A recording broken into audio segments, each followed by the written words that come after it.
Hi guys, good evening. Welcome back once again to the EdWord. I am your host Eddie, and in tonight's video I'll be doing my episode review and recap for the two-parter episode of Zoo, which premiered last night on CBS.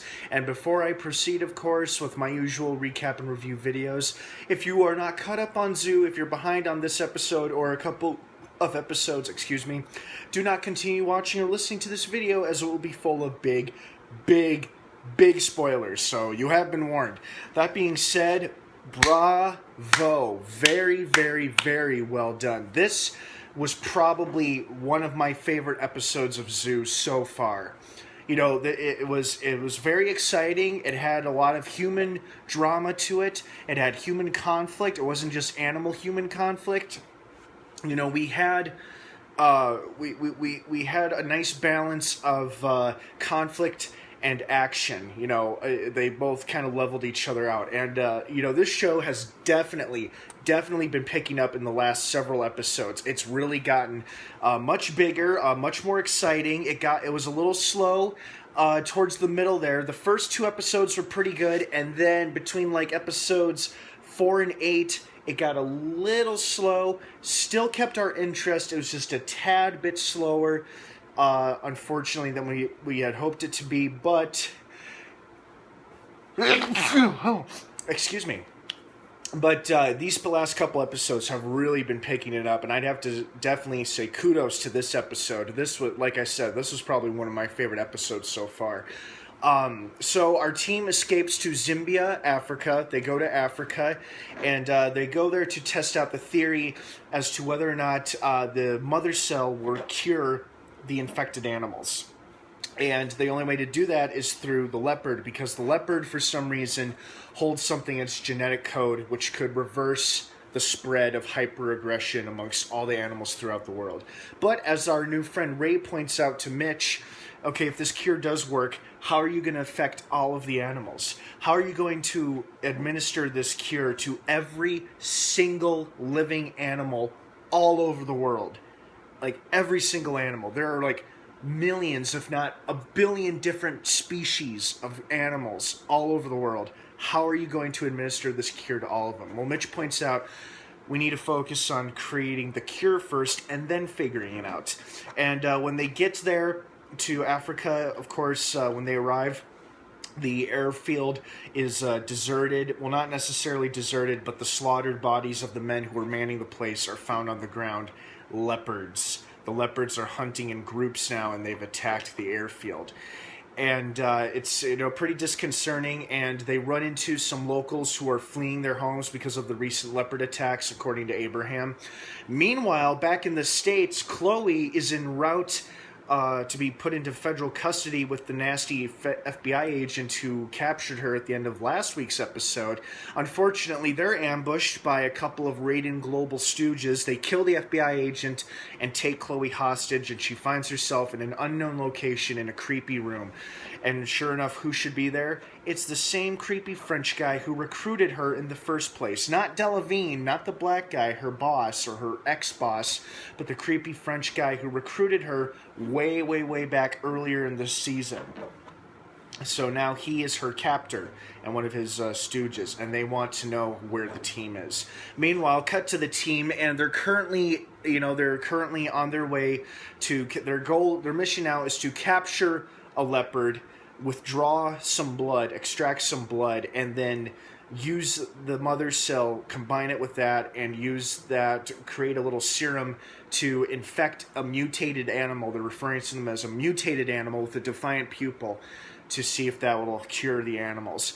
And, you know, shockingly, they're attacked in their camp in the middle of the night with leopards closing in and attacking them, and Ray is the first casualty in this show of main characters. And I wasn't too surprised to see him die, because I thought to myself, you know, I'm wondering if they're just adding this character. Obviously, he had an important part to play in the story, but now they could get rid of him since he served his purpose. He flew them to Africa. He got them out of the country. They're in Africa now.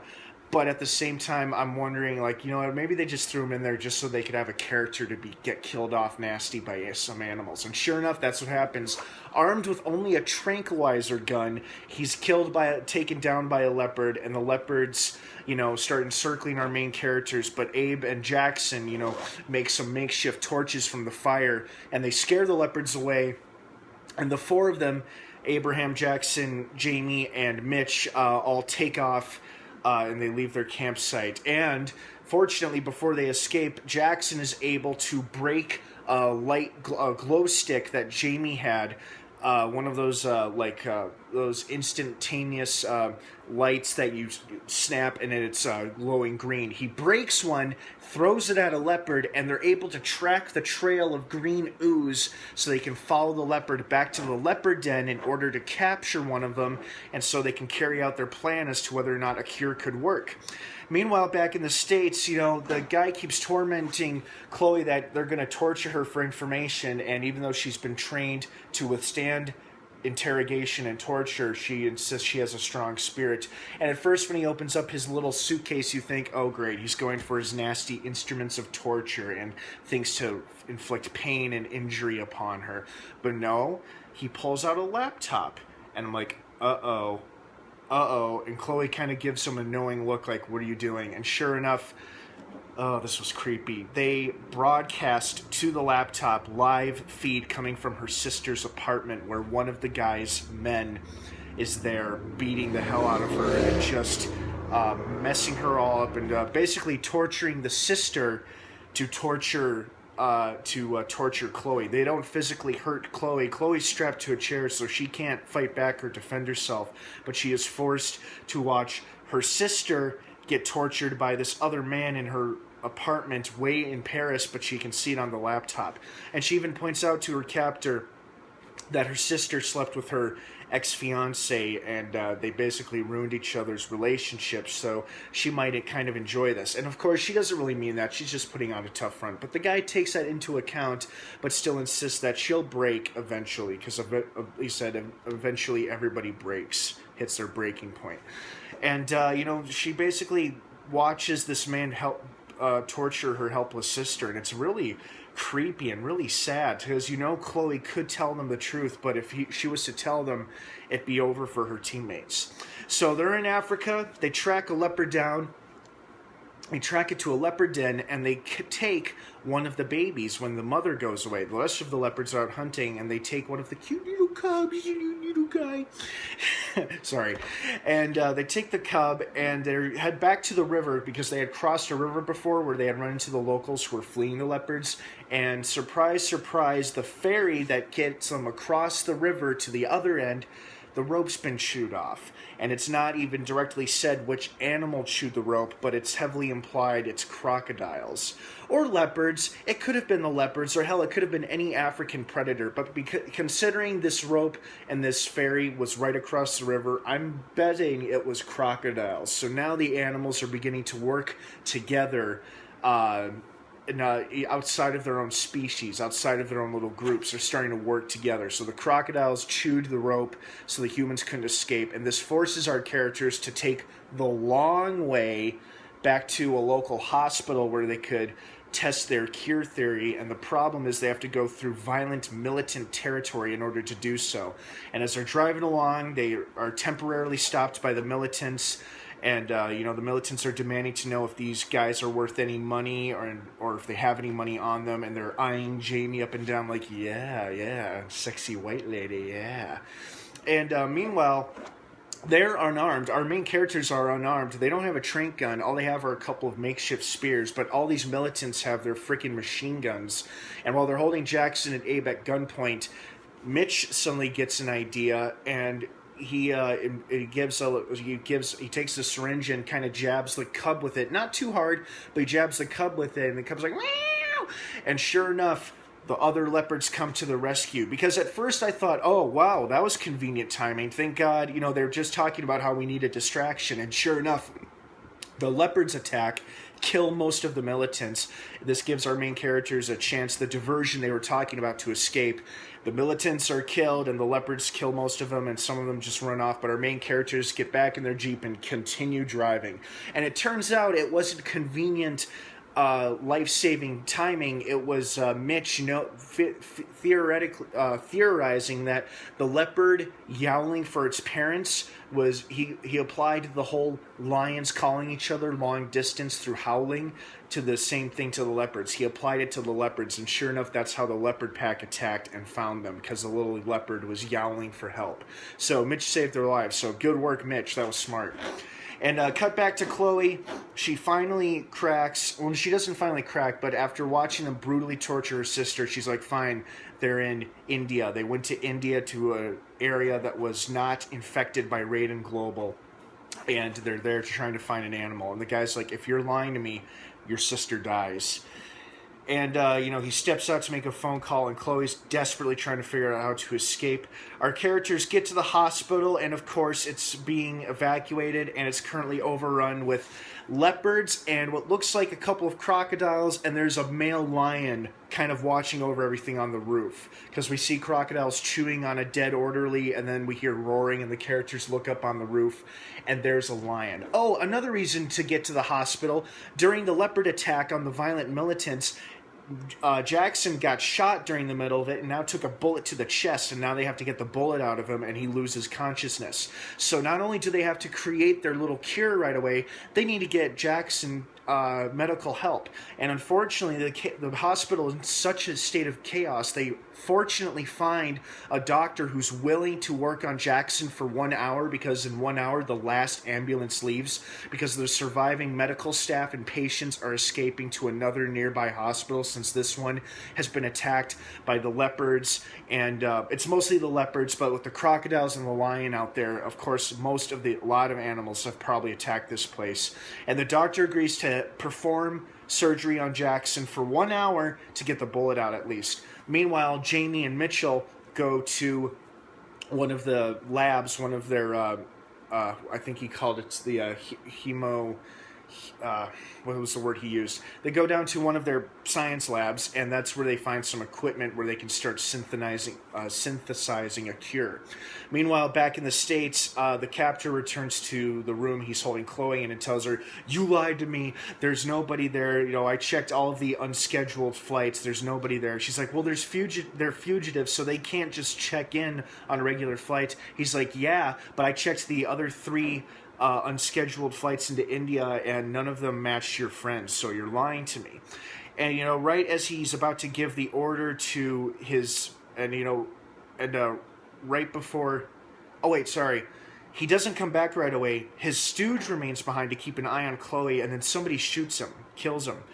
And Delavine, what the fuck, man? The traitor has returned. It turns out he has a conscience after all, because even he states out loud, "This has gone far enough, and this is not what I agreed to." And he tries to convince Chloe that he is on her side, but she's smart and immediately suspects, as I suspected, this is just another ploy to get information out of me. You could be using me. It's like, all right, like, prove your loyalty, prove you're on my side. Shoot the guy when he comes in. And the captor begins to return. He opens the door after forcing it, because he tries to call to his buddy to open it, but his buddy's been shot. So then Delavine shoots the captor dead. And then he turns the laptop around and he shows Chloe that he's already alerted the French authorities, and the police have arrived, and they're taking care of her sister and bringing her to the hospital. Now Delavine and Chloe escape, and they drive all the way to Washington, D.C. to convince the world leaders that there's something going on with the animal kingdom. So, all of that's happening, and overall, like I said, this episode was great. Human conflict, animal conflict, both of them really balanced each other out. We saw some of our characters becoming unnerved and unhinged. Jackson was acting pretty reckless and wild during this episode, because he was so distracted and focused on what was going to happen to Chloe because he started to develop feelings for her. And Mitch is opening up to Jamie and kind of thanks her for dragging him into the middle of this insanity. But he thanks her for allowing him to open up and feel things again because he had been suppressing his emotions for so long. So overall, this episode was pretty damn good. It was pretty excellent. They get there, Chloe and Delavine attend a little meeting or a conference where people are already talking about, because people know that animal attacks are happening all over the world. And as Abraham points out, the fact they're talking about it on the radio and on TV shows that it's just getting worse. So now Washington is finally starting to notice. But unfortunately, when Chloe gets up there and starts talking, nobody believes her and she's dismissed as a crazy nut. So she and Devaline, excuse me, feel like they've lost until some guys in some suits show up and ask them to go with them. So you're like, oh great, now what, more raiding global goons or something? But maybe not. Cut back to Africa. They've used the little baby leopard's tooth, and they've used that to mix it with the mother cell, and they put it in a syringe, and they've got 2 shots with it, literally 2 shots to see if it works. Abraham captures a local mutated dog, not a rabid dog, but an aggressive dog that's chained up by its owner, and the owner was going to shoot him, but Abraham convinces him not to kill his pet and let Abraham take it, try to save him, and the guy agrees. And this is in the local residential area just near the hospital. They bring it back, they give the dog the shot, nothing works. And so Mitch starts starts blaming himself for not figuring out what went wrong or what was he supposed to do or what he should have done. But then Abraham kind of uses reverse psychology on him, just like, yeah, what did you do wrong? Tell us, what did you do wrong? How did you screw up? And that's how he helps Mitch realize there's another way. Instead of giving a mutated animal a shot of the cure, they should try spraying it into the animal's mouth, using it in a liquid form. If it can't go, be affected through a shot, it has to be affected some other way, some other liquid way. And sure enough, they spray the dog's mouth with it, and it immediately ceases hostility.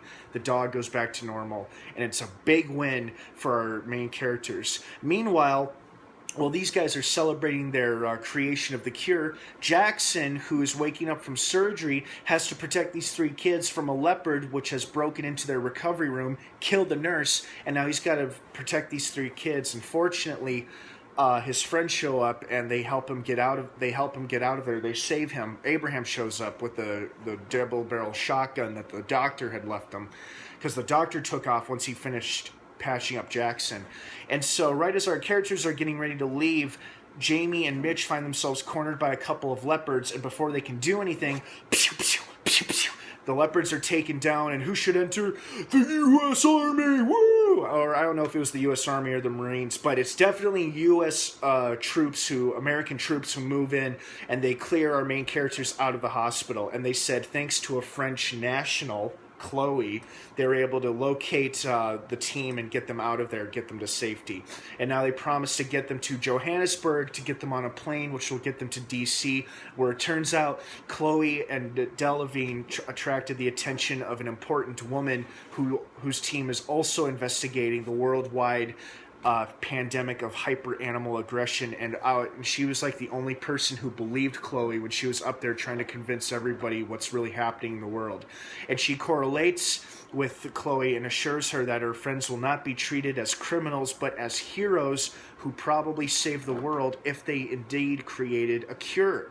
And now they've tested it on the dog, it works. They're on the plane, everything's yay, we're going to be reunited with Chloe, we got the cure, nothing could possibly go wrong.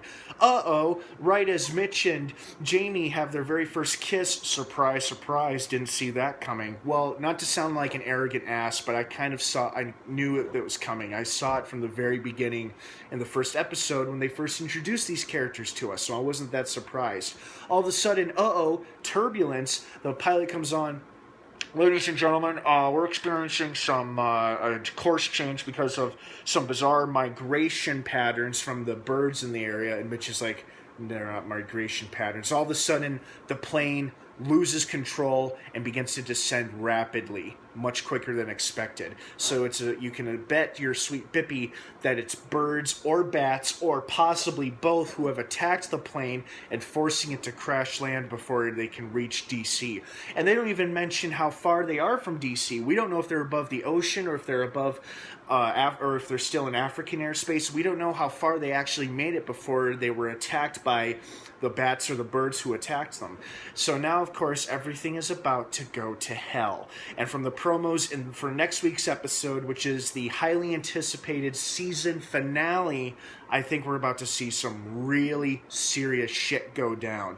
Because not only do we have a cure, hopefully, if it's not lost in the plane crash, if the plane does crash, but hopefully they have a cure, and hopefully they can start figuring out how to apply it to all the infected animals. But there's so many animals in the world, I don't know how they're going to do it. And hopefully the season finale teases us what's to come in season 2, if it's picked up for a second season. Please, please, please, because these last couple episodes have really gotten me into it, and a lot of other people too. So I really hope the big bosses at CBS renew this for a second season. Please, please. The last couple episodes have been really, really good, and if you keep the episodes like this, people are going to want to tune in and see it, because we like seeing animal attack action on this show. That's what we've been looking forward to seeing. So please keep that up. Overall, great episode. I hope you guys enjoyed it as much as I did. Don't forget to like this video, comment, and sound off down below. Leave your thoughts and opinions down below. What was your favorite moment from this episode? Do you think the cure survived the plane crash, if it did at all? And do you want to see the show renewed for a second season, or was one season enough for you where you say, nah, this is stupid, let's end it? Or what do you think? Just sound off and leave your thoughts and opinions down below. Let's be respectful of one another's opinions, of course. And thanks for tuning in here on the EdWord for all of your episode recap and review needs. Thank you so much for watching, and please stay subscribed for more upcoming content. And of course, until next time, may the Force be with you.